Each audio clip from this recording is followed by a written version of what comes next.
Hello everyone, I hope you're all having a wonderful day today. It's Akiziel here, and tonight I'll be reacting to Angron Confronts the High Riders of Nuceria by the Commissar General. Well, it's an excerpt from the book Betrayer by Aaron Dembski-Bowden. I hope I pronounced that properly. But, given how the last several things I've been asked to react to that involve Angron or the World Leaders have turned out, I'm looking forward to this actually. I've been having fun listening to a lot of the both official and fan works that I've reacted to thus far. But without further ado, let's get into it. Oshime was glad he decided not to acknowledge her momentary slip. Her nerves were as frayed as anyone's, given what was taking shape out there on the plains. They didn't have to wait for long. Heralds ran through the great stone doors at the throne room's southern entrance, escorted by soldiers running and looking back over their shoulders. Oshime swallowed. This didn't look good. "Ah, one lord!" the heralds cried, babbling and speaking over each other. The boy king endured this display with regal, practiced patience. He never got the chance to speak, however. The first figure to stalk through the black marble archway was so tall he had to lower his head. Oshime literally felt the hundreds of courtiers' unified intake of breath. They gasped as one, many backing away to the walls as the towering figure made its entrance. He was taller than any human, clad in armor of cold red and lustrous, clean bronze. Dreadlock cables Oh, so definitely Angron then. ran from the back half of his shaven and tattooed head, down into the active, powered suit of armor. Everyone staring up in awe at the warlord knew those implants. Butcher's nails. The cyber crest of a slave. Two-toothed motorized swords were lashed to his back, though the idea of this creature, this avatar of brutality requiring weapons to strike his foes down, was laughable. He stalked down the red carpet, Well, yeah, given how strong Angron is, I have no doubts that he could just tear someone apart with his bare hands, which is, well, I remember that when he got implanted with the butcher's nails, it was because he refused to fight that other gladiator, the one who was like a mentor to him. I can't remember his name, but given the way it was described about tearing him apart with bestial fury, I always kind of assumed that was a case of Angron just quite literally tearing him apart limb from limb and stuff like an animal. I've heard some people say that that he crushed the guy's skull with his bare hands. leading to the Rescium throne, his boots sending tremors through the stone floor. The throne's polished surface reflected the artificial lighting strips above, and the cringing figures of almost 200 courtiers. Several Kinguard soldiers went for their guns with trembling hands. Others recognized the sheer futility of the gesture. Oshime was one of the latter. The figure stopped, turned, regarded his surroundings. The lipless face was the visage of a broken angel, scarred and ruined, denied any echo of what might have once made it handsome. "So," he said, and his voice was the grinding of bitter stonework. "Who sits in ascendancy in this age?" On the throne, the boy king started crying. His Oh wow, with a voice like that, at at Angron sounds very hoarse, which honestly is not surprising. And given, well, all he's been through. Kinguard, life sworn to defend him to their final breaths, started retreating away from the throne. The god warrior saw their slow retreat, and it made him smile. Is it you, boy? Your Praxury of Deshere? The boy curled into his throne, crying louder. The god came closer, taking the stairs slowly, 4 at a time. Ah, so one of those, well, child emperors, kind of like what happened in China a lot, where the father dies, son is too young to take the throne, but usually, yeah, there's a regent or something that that has control in, well, everything but name, until the child is actually old enough to rule. Boy, he said, his gravelly voice now a dusty whisper. What family are you from? What blood beats in your filthy high rider veins? It was Oshime who answered in place of the crying child. She alone hadn't cowered back from the Reskian throne. You stand before Tiberal of House Thalka. She almost managed to keep her voice level. The god's face tightened at the name, tautening into a grimace that failed to be either a scowl or a smile. Thalka, he said. That family still rules, after all this time. They still rule. Oshime stood straighter, fear tears in her eyes. Her heart beat fit to burst. The Thalka held my leash, the warrior said. They owned me. Other invaders were entering now.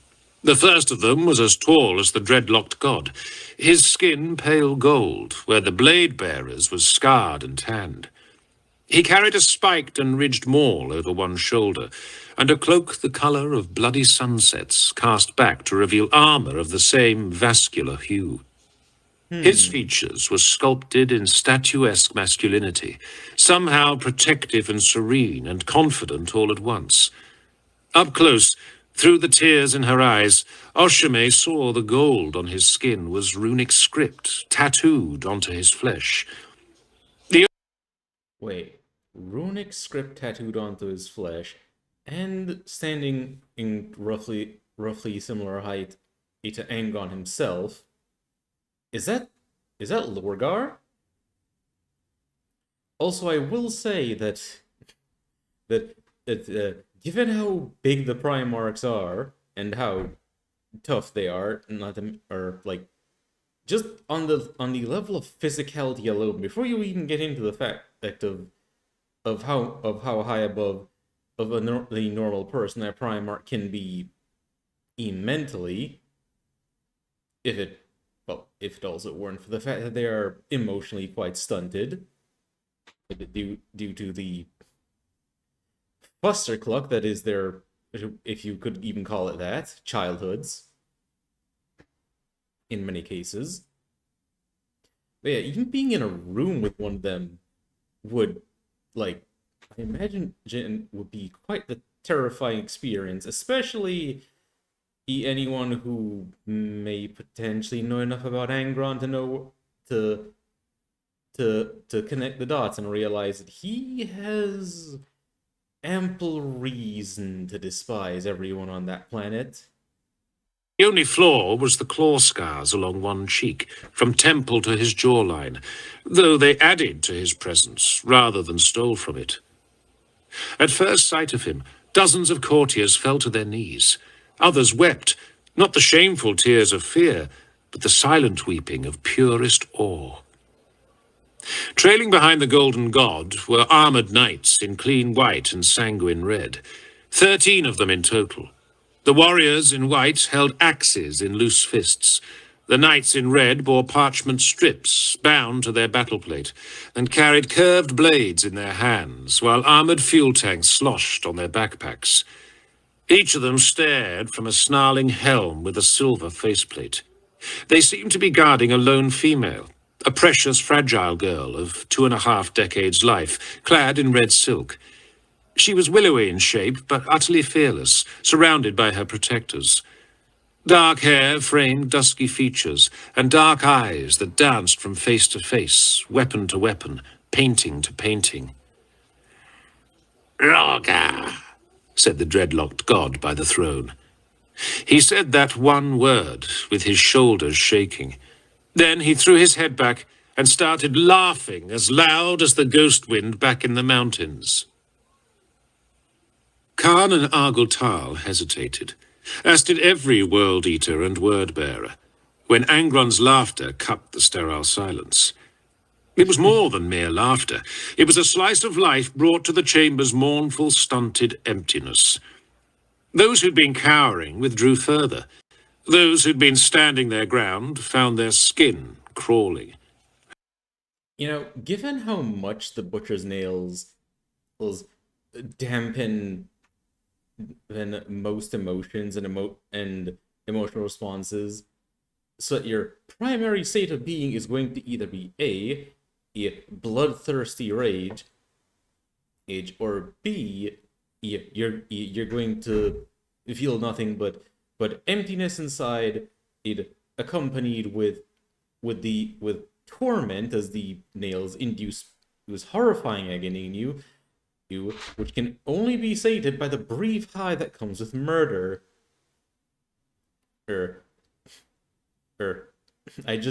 I imagine that something that would make Angron, despite all that, laugh, would have to be something that the strength of emotion would make the Eldar blush. "Loga!" Angron was still laughing, his bloodshot eyes wet with amusement. "Behold, brother! Behold the last scion of the family that once owned me! How the mighty have fallen!" Khan watched Lorgar ascend the steps to the throne, standing next to Angron, casting the poor crying child into the shadow of two Primarchs.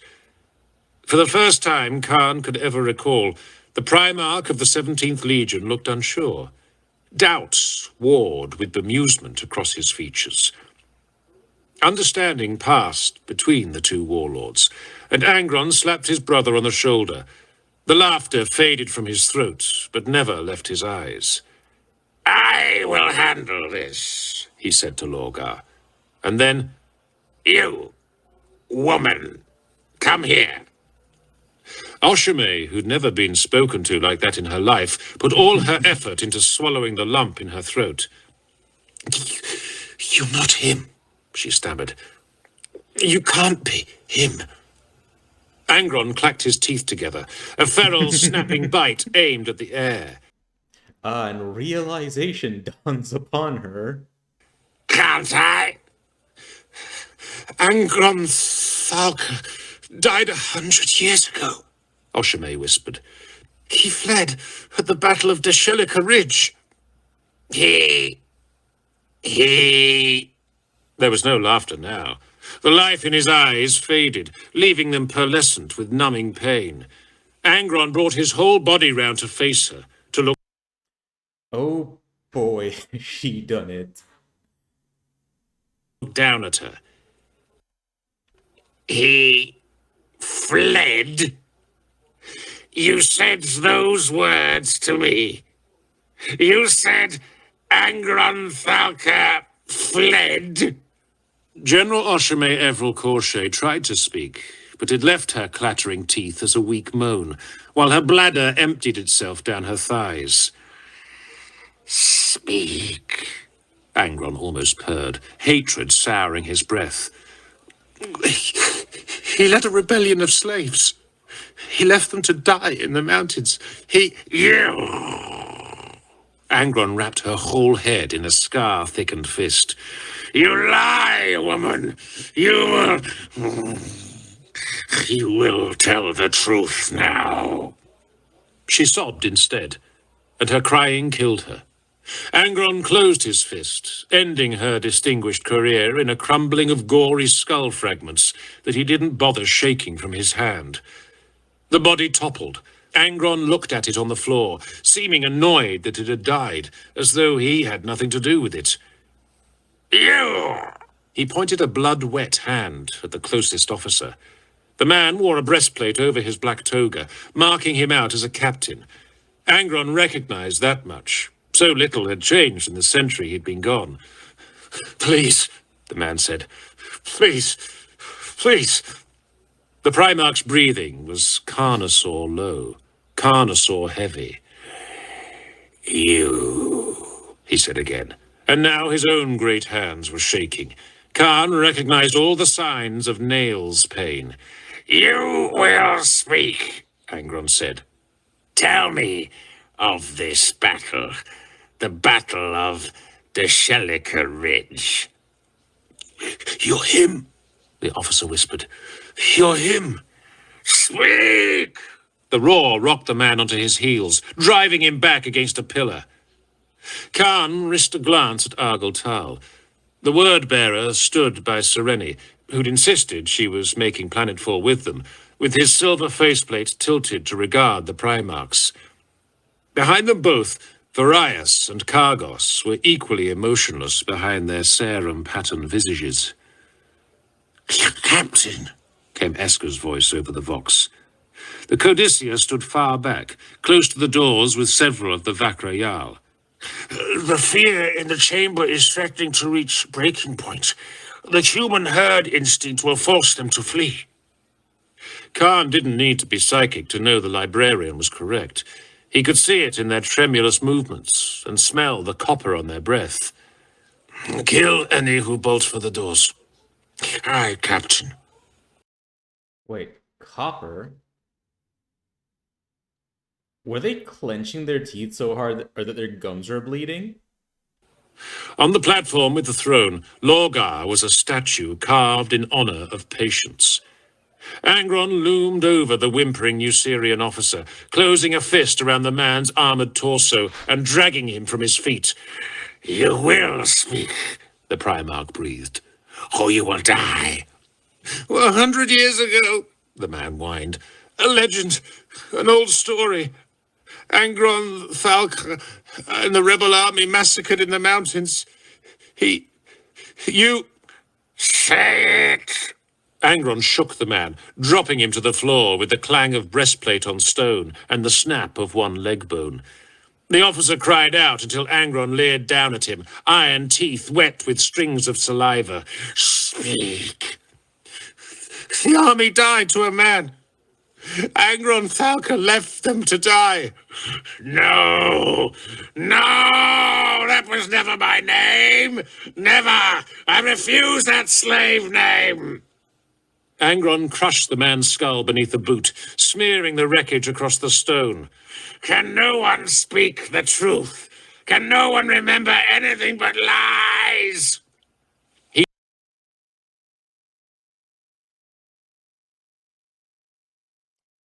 It is sad. It is very sad the legacy that Angron left on Nuceria because of the Emperor's actions, teleporting him away, forcing him to leave his friends, his brothers and sister in arms, to die, and he never had any chance to explain himself to them. So to everyone else, it really did look like he just fled and was a coward, and that's the legacy he had on Nuceria. Little do they know it was because of Big E teleporting him away, because one does not say no to the Emperor. He turned on the crowd, still raving, crashing his chainswords together. "I never ran, you filthy high-rider dogs! Is nothing sacred? Is nothing spared from your vileness? You are murderers and the sons and daughters of murderers. Slavers and the sons and daughters of slavers. We burned your cities. I stood and breathed in the death smoke of old shame on the finest day of my life. I pulled out the princeling's eyes. Pop and crunch and scream, scream, scream." His voice rose, manic in imitation of a man dying in woeful pain. "No, Angron, no! now! Please, mercy! Lorgar watched all of this in silence. Khan could scarcely believe the other Primarch stood so impassively. Sire, Khan began, but Angron slapped him aside with the flat of one chain blade. It hit with the force of a forge hammer, hurling him back against Argel Tal and Eshramar, who awkwardly caught and righted him. I never ran! Never! The Emperor! The effort was monumental, but Angron let the chainswords fall idle, no longer gunning their motors. He was silent for a long while. Khan, he said at last, his voice a grating hiss. Argel Tal. The 8th captain stepped forwards, as did the commander of the Vakrayal. Sire, they asked in unison. Angron looked up, his gaze one of old hurt and dull, emberish fury. He didn't glance at the warriors. Instead, he raked his eyes over the gathered courtiers, no longer recognizing them as people at all. I want every World Eater and Word Bearer to heed a simple order. Anything, sire, Khan said. Speak, and it will be done, said Argel Tal. Angron looked back to the cowering child on the throne, the last living remnant of the bloodline that had owned and mutilated and ruined him. Kill everyone in this city. Angron closed his eyes. Then kill everyone on this world.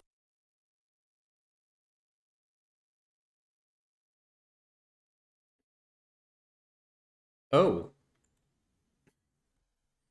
And it felt like it was just getting to the best part. well, but that was certainly an experience. I will say that that the Commissar General certainly did a good job with this with the voices. Is you can hear the pain, the anguish, and the fury, but in Angron's voice. It's like you can feel what's going on with him, and you know while some people say Magnus did nothing wrong, which no, Magnus did many things wrong. He just had good intentions. Like, Angron honestly is quite the victim of his circumstances.